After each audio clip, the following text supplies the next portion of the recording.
गुड़गांव का एक ऐसा बीपीओ जहां पर 9 बजे तो पूरा का पूरा ऑफिस खाली हो जाता है। लेकिन अगर आप 12 बजे रात को कॉल करो तो यहाँ पर आपकी कॉल रिसीव हो जाएगी।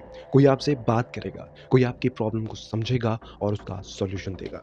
और अजीब बात यह है कि जिसके भी कॉल रिसीव होगी रात को सपने में, ये कॉल रिसीवर यानी कि जिसने बीपीओ में बैठे हुए आपको कॉल रिसीव किया है, वो आपके सपने में भी आएगा। क्या बोलूँ तो आएगी। कहते हैं कि बीपीओ की दुनिया में एक बहुत ही बेहतरीन लड़की थी जो कि बीपीओ इंडस्ट्री को ज्वाइन कर रही थी, जिसकी कहानी आज बीपीओ इंडस्ट्री का हर एक शख्स जानता है। तो कहानी की शुरुआत होती है उस समय पे जब मेधा नाम की लड़की एक बीपीओ सेक्टर में जाके काम कर रही थी। उसने अपनी स्कूलिंग खत्म करी और कॉलेज के दिनों में ही थी उसने सोचा कि कॉलेज करते करते क्यों ना मैं बीपीओ में काम करना शुरू कर दूं। अब होता यह है कि 3 महीने बीतते हैं, 4 महीने बीतते हैं, 6 महीने बीतते हैं। उसको काम करने में मज़ा आने लग जाता है क्योंकि पैसे भी अच्छे मिल रहे होते हैं। अब धीरे धीरे होता यह है कि मेधा जो है वो असल में स्टार परफॉर्मर बनने लग जाती है। लोग उसकी तारीफ करने लग जाते हैं, लोग उसको काफ़ी ज़्यादा सराहने लग जाते हैं। उन्हीं दिनों में क्या होता है कि वहाँ पर एक लड़का काम कर रहा होता है जो कि मैनेजर की पोजीशन पे होता है। मेधा के पीछे वो मैनेजर पड़ा होता है। अब हालांकि मेधा और वो मैनेजर एक दूसरे से प्यार भी बहुत करते थे। लेकिन कहानी का ट्विस्ट तब आता है जब मेधा बीच में 3 दिन तक नहीं आती है। और अजीब बात यह है कि वो मैनेजर भी 3 दिन तक नहीं आता है। ये दोनों के दोनों एकदम से गायब हो जाते हैं। अब पूरे ऑफिस में हाहुल्ला हो जाता है कि अरे मेधा कहाँ गई, और मेधा तो छोड़ो, मैनेजर कहाँ गया। 3 दिन तक ना तो इनके कोई कॉल रिसीव होते हैं, ना तो ये किसी को कॉल करते हैं, ना तो ये ऑफिस आते हैं, ना ही इनका कोई लेटर होता है। चौथे दिन मैनेजर वापस आता है और मैनेजर से जब पूछा जाता है कि तुम कहाँ थे, तो मैनेजर कहता है कि यार मेरे को थोड़ा इमरजेंसी हो गया था इसलिए मेरे को जाना पड़ता है। वो पूछते हैं कि मेधा कहाँ है। मैनेजर बोलता है मुझे नहीं पता, तो मुझे कैसे बताऊँ। वो कहते हैं कि तुम और मेधा क्लोज हो इसलिए तुमसे पूछ रहे हैं। मैनेजर साफ मुकर जाता है। लेकिन अजीब बात ये थी कि 5वें दिन मेधा काम करने लग जाती है और मेधा को देख के वो जो मैनेजर होता है वो हक्का बक्का रह जाता है। वो यूँ मानो कि डर सा जाता है कि ये कहाँ से आ गई। और जिस दिन वो आती है ठीक 1 घंटे बाद मैनेजर की तबीयत खराब हो जाती है, वो रिज़ाइन देता है और वहाँ से जैसे ऐसे भागता है जैसे मानो उसने कोई भूत देख लिया हो। अब होता ये है कि मेधा जो है वो काम करना शुरू करती है। काम करती रहती है। वो ऑफ़िस में काफ़ी लेट तक रुकती है। यूँ समझ लो कि 9 बजे का ऑफ़िस खत्म होता है, वो 12 बजे तक ओवरटाइम कर रही होती है। अब होता ये है कि एक दफ़ा उसका एक दोस्त होता है, वो मेधा के घर जाता है और मेधा से बोलता है कि अरे यार तू इतना काम क्यों कर रही है? मेधा कोई रिप्लाई नहीं करती है। वो उसके घर पहुँच जाता है। वो घर पे जाके आंटी को जाके बताता है कि आंटी मेधा जो है वो आजकल बहुत काम कर रही है। मतलब 12-12 बजे तक ओवरटाइम कर रही है। मेरे हिसाब से उसकी तबीयत ख़राब हो सकती है। आप उसे को समझाओ। ये सुनने के बाद आंटी जो है वो रोने लग जाती है। उसको अजीब-सा भी लगता है। वो पूछता है कि आप रो क्यों रहे हो?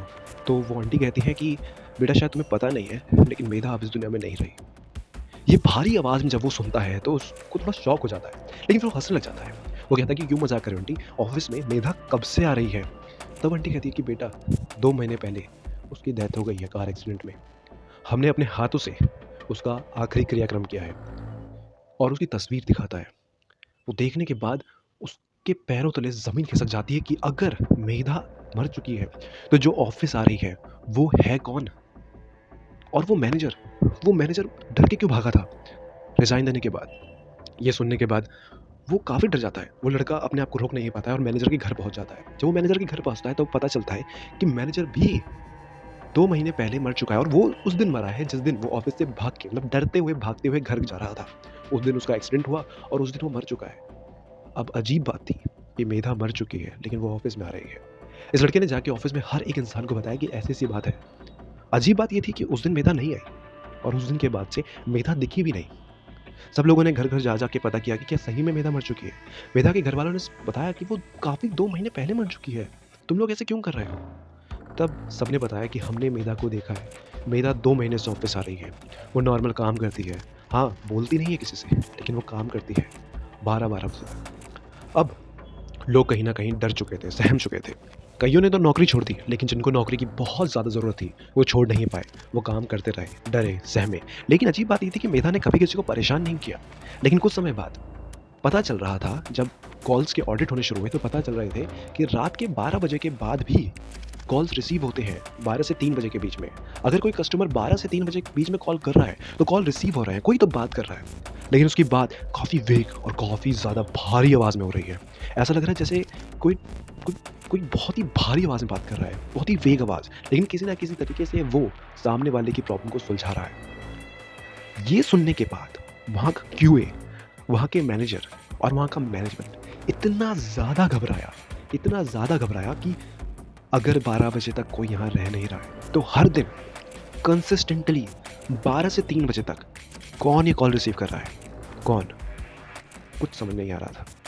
अब मैनेजमेंट ने एक काम किया। मैनेजमेंट ने क्वालिटी ऑडिट्स करने शुरू किए और 12 बजे से 3 बजे के बीच में आज भी इस बीपीओ में कॉल रिसीव होते हैं। मैं नाम नहीं लूँगा वो कौन-सा बीपीओ है, मैं नाम नहीं लूँगा वो कौन-सी कंपनी है।